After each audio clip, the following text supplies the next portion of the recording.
The Bank of Canada's gift to borrowers this Wednesday night. The key interest rate is slashed again. This is our 5th consecutive decrease since June. The potential effect on the loonie and the job market. California's fast-moving wildfire swells. The thousands of homes under threat and what's fueling the flames. The compounding consequences of the Canada Post strike. I'd like to see it end now, like a month ago. How isolated communities are feeling even more cut off. And he was called the amazing Kreskin for good reason. Oh my God! How George Kreskin made a career out of wowing crowds. Global National with Donna Friesen. Reporting tonight, Carolyn Jarvis. Good evening and thanks for joining us. Canada's struggling economy was given a big boost from the Bank of Canada today. The bank's key interest rate was slashed for the second consecutive time by half a point to 3.25%. Those lower rates will provide some immediate relief to homeowners with variable rate mortgages and over time could help the economy grow. Mackenzie Gray has more on why the bank delivered such a strong cut. It's a move usually reserved for an economic emergency. We needed to slow the economy. We needed weak growth to take the steam out of inflation. That has worked. And while the inflation fight seems finished, Tiff Macklem is now worried about a sluggish economy, leading to a second straight 50-point slash, but don't expect more jumbo cuts to come. When we look at things now, our thinking is we'll be taking a more gradual approach. But that caution would go out the window if Donald Trump's 25% tariff comes into place, which Macklem says already has some businesses halting investment, a part of why the bank slashed future growth expectations. Planned immigration cuts also a factor, but fewer newcomers could help balance out a housing market that's starting to rebound. Whether the immigration, reduction in immigration will sort of act as a counterbalance to that, that's very possible. The 5th consecutive rate cut, welcome news for Canadian homeowners. It went from $3,600 a month to $5,600 a month. Including Chris Adamson, who bought his house with a variable rate mortgage in February 2022 when rates were at 0.25%. Then he rode the rate roller coaster to 5%, needing to get a second job to make sure he could keep his house. My wife's had to increase her hours. We've had to do whatever we can do and cut our expenses. Haven't been on a vacation in forever. Can't remember the last time I've been on an airplane. A situation 1.2 million Canadian families will experience this year when they renew their mortgage, losing rock-bottom rates they got during COVID. Potentially all mortgages that are set to renew in 2025 and 2026 will be seeing a payment increase, even with the rate cuts that we've seen to date. It's worth noting Canada's biggest banks aren't convinced those rate cuts won't keep coming, Carolyn. RBC projecting they'll be slashed all the way to 2%. Mackenzie Gray in Ottawa, thank you. Well, the rate cut is good news for homeowners, but some are wondering if more cuts are on the way. Anne Gaviola joins us now with what analysts are saying. Anne. Well, the short answer is that yes, most economists and money markets see a strong case for more cuts in early 2025. Probably not an oversized cut like we saw today. I think 25 basis points as opposed to 50. And with immigration set to slow dramatically, that's going to weigh on growth and inflation. But we will be seeing temporary lift coming from the federal tax holiday. So it's hard to say. The Bank of Canada Governor Tiff Macklem described these as factors, but the biggest wild card is what's going to happen when U.S. President-elect Donald Trump takes office. We've already gotten a bit of a taste of how combative that's set to be. Carolyn? Well, this rate cut also could put pressure on the value of the Canadian dollar. So what's the forecast there? Yeah, the Canadian dollar actually, it strengthened right after the Bank of Canada news, but it's been languishing for months now. And that obviously has big implications for cross-border shoppers, whether people are doing that in person or online, because their Canadian dollars just aren't stretching as far against the U.S. dollar. It's also not great news for companies that are importing things priced in U.S. dollars. But a weak loonie is actually a bonus for exporters who sell their goods, their commodities, priced in U.S. dollars because all of a sudden they're cheaper. So there are a few things weighing on our currency. There's our weak economy for all the reasons that Mackenzie outlined. When it comes to monetary policy also, remember, we're diverging from the American Central Bank with aggressive cuts on this side of the border. It's been more than a decade since the spread between our central bank's benchmark interest rates has been this wide, and all of that weighs on the loonie. Carolyn? And Gaviola in Toronto, thank you. Prime Minister Justin Trudeau and premiers met tonight to discuss a joint plan to tackle the threat of a 25% tariff by incoming President Donald Trump. Earlier this week on social media, Trump referred to Trudeau as a governor of the great state of Canada. And Trump is not backing down on his push for Canada to do more on border security. The premiers have agreed tariffs would be devastating, and as David Aiken tells us, they want the federal government to be ready to fight back. David. Well, Carolyn, the message to premiers, quick action by Canada may not be enough to avoid Donald Trump's tariffs. Folks, this is coming. It's not if it is, it's coming. And it's coming January 20th or 21st. And we need to be prepared. We need to stand as a country. Trump's threatened tariffs, a 25% tax to be slapped on every Canadian product shipped to the U.S., could cost the Canadian economy $30 billion a year and tip the country into recession, economists say. A trip by Prime Minister Justin Trudeau to Mar-a-Lago to talk to Donald Trump and efforts by several premiers to speak to U.S. state governors does not seem to have turned Trump away from tariffs. We're dealing with a president that is hard to predict sometimes. 100% these tariffs are coming. And now, a trade war with Canada's closest ally appears inevitable. I think it's critical that we do everything we can to prevent them from being put in place and that we prepare how we're going to react if they do get put in place. Canada is going to do more to beef up the border in response to Trump's first demands. We shared details of the border plan with premiers and received positive feedback. But in the meantime, the premiers and the Prime Minister are resolved to hit back when Trump hits Canada. Some premiers proactively identified products that their provinces produce and export to the United States and which the U.S. relies on and which should be considered as part of the Canadian response. We will go to the extent of cutting off their energy, going down to Michigan, going down to New York State and over to Wisconsin. I don't want this to happen, but my number one job is to protect Ontario. Now, the premiers will meet in person in Toronto next week, and then they plan to meet with the PM again early in the new year. And by then, they will have a list of American products that will be subject to a tariff on this side of the border. Carolyn. David Aiken in Ottawa, thank you. In Southern California, a fast-moving wildfire exploded in size overnight. It's now burned at least 1,600 hectares, including several homes. The fire runs along the Pacific coast in Malibu, an area notorious for fast-moving flames. It's also known for its beautiful scenery and posh neighborhoods.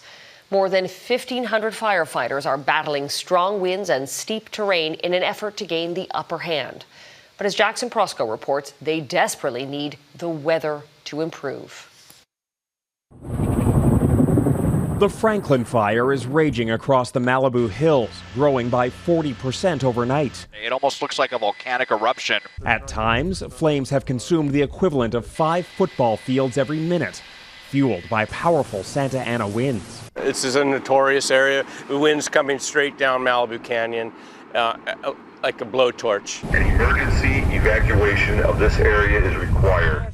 Thousands of people face evacuation orders as an army of firefighters does their best to try and beat back the inferno. Oh, it was horrible, especially in front of our building. There's an empty lot that caught on fire. Some residents are staying put. We spend the night stomping out embers, and I really feel like you need to do that because that's what starts these fires. For others, it's already too late. Several homes were heavily damaged or destroyed. The wind was just like flying embers everywhere. Linda Mitchell had just minutes to escape. The fire took her home, but spared her horses and other buildings on the property. Just finally relief. You know, just you're thinking for the worst and you come back and you're like, oh God, there's still something here. The risk won't disappear until the weather changes. The entire fire area remains under threat as long as these red flag weather conditions persist. In a state so often ravaged by wildfires, the explosive blaze came well after the months with the highest fire risk. Fire season is not a season, it's year-round in the state of California. Thousands of residents now wait to see how soon the flames will allow them to return home. That's if they have homes to return to. Jackson Proskow, Global News, Washington. The New York Police Department says it has linked a gun found on Luigi Mangione, as well as his fingerprints, to the murder of a U.S. healthcare CEO in Manhattan last week. We were able to match that gun to the 3 shell casings that we found in Midtown at the scene of the homicide. Mangione is in custody in Pennsylvania, where he was arrested on Monday. He's fighting extradition to New York, where he faces second-degree murder and firearm charges. A Texas judge has rejected the sale of Alex Jones's conspiracy theory site Infowars. The Onion, a satirical news outlet, had bought Infowars at auction last month, but the federal judge called the bidding process flawed. The site is being sold as part of Jones's bankruptcy case after being ordered to pay $1.5 billion for calling the Sandy Hook school shooting a hoax. The families of the victims had supported the Onion's bid. The company's CEO calls the decision deeply disappointing and says he will continue to try to purchase the site. The Canada Post strike is dragging on without an end in sight. Coming up, how remote communities are feeling forgotten and are pleading for solutions.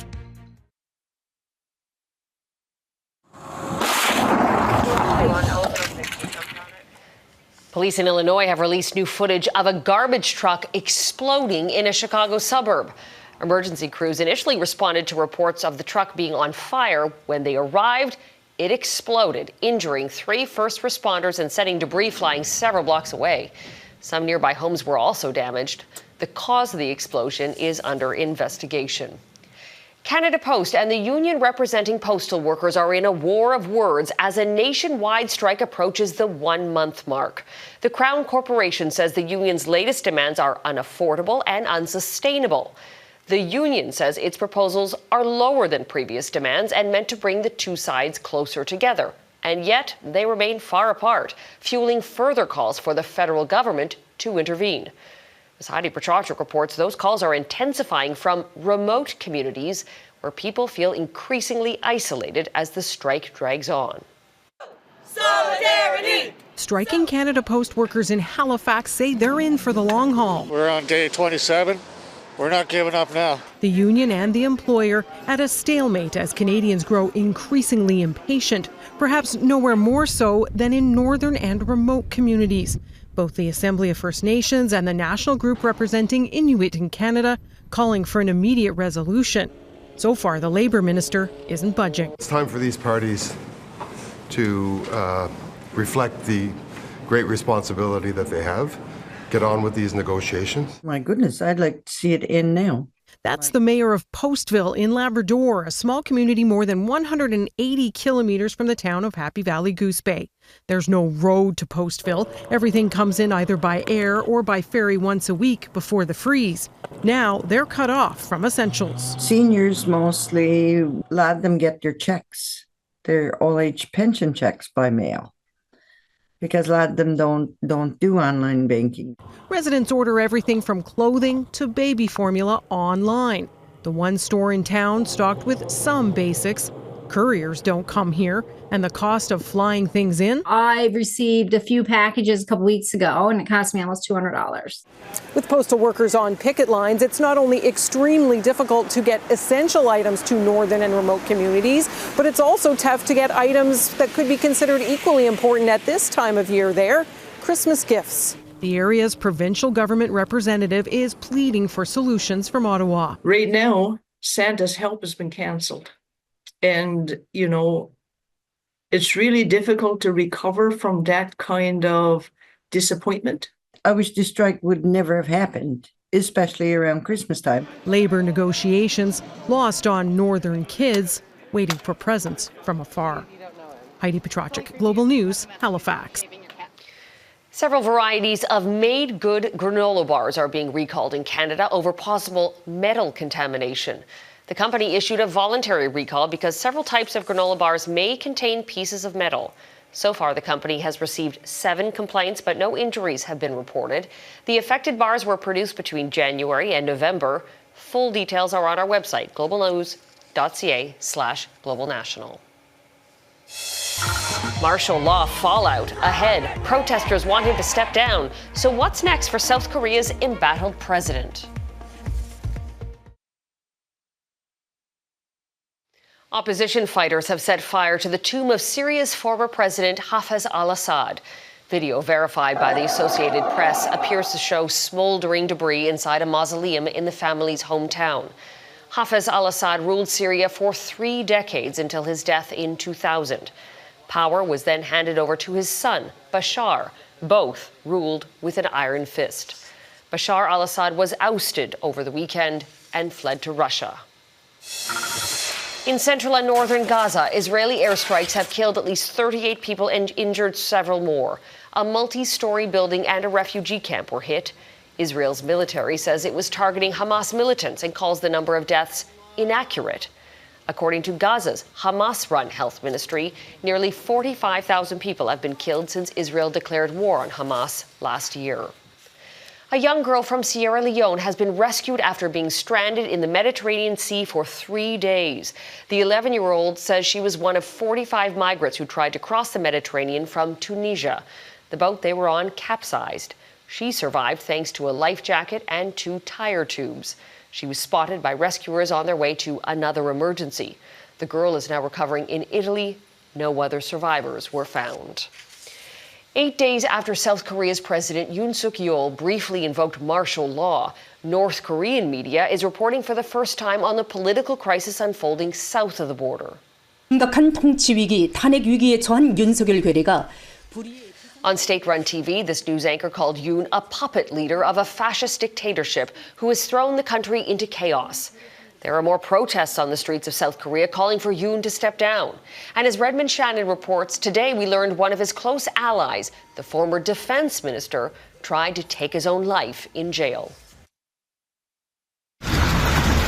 Police in Seoul attempt to raid South Korea's presidential office building, but leave mostly empty-handed. President Yoon Suk-yeol's guards refused them entry to his office. Yoon has now been banned from leaving the country as he faces accusations of insurrection for ordering martial law without a just cause last week. He hasn't been charged, but a conviction could result in the death penalty. Yoon said he invoked martial law because of a threat from North Korean forces within Parliament. Something opposition lawmakers denied. They voted to overturn his call hours later.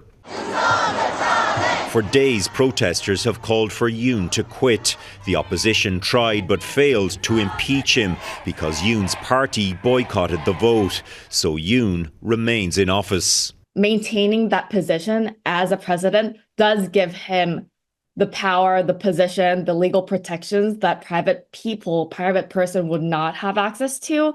Yoon's defense minister Kim Yong-hyun took responsibility and resigned before being arrested.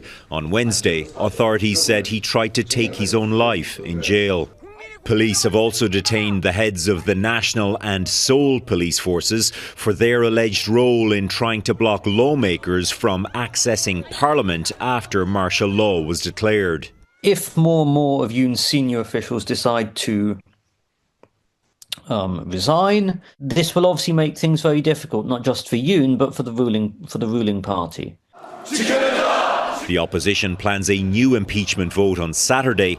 It will need at least 8 of the ruling party's lawmakers to flip for Yoon to be impeached. Redmond Shannon, Global News, London.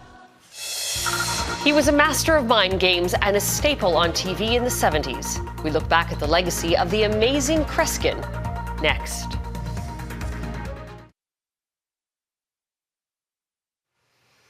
He may not be familiar to millennials or Gen Zers, but for anyone turning on the TV in the 70s, the amazing Kreskin was a household name. Kreskin was a captivating performer known as a mentalist who could dazzle audiences. Kreskin died yesterday at 89 years old.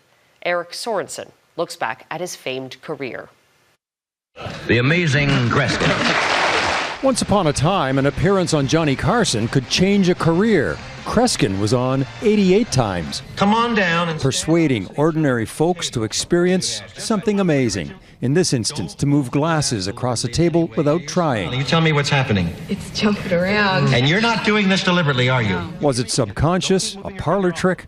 Hard to know, and that's what kept audiences and talk show hosts guessing.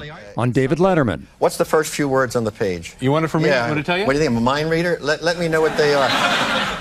Not a mind reader, Kreskin called himself a mentalist, fascinated by the power of the mind. He created his own game, Kreskin's ESP, in the 1960s. He had a knack for anticipating what people were thinking. He once asked a Global News reporter to pick a coin. This one right here. And you did not see what I wrote? Sure enough, he seemed to know ahead of time. Knew what it was. Isn't it interesting? Incredible. The TV bookings just kept coming, leaving one generation to the next, astonished or at least happy to play along.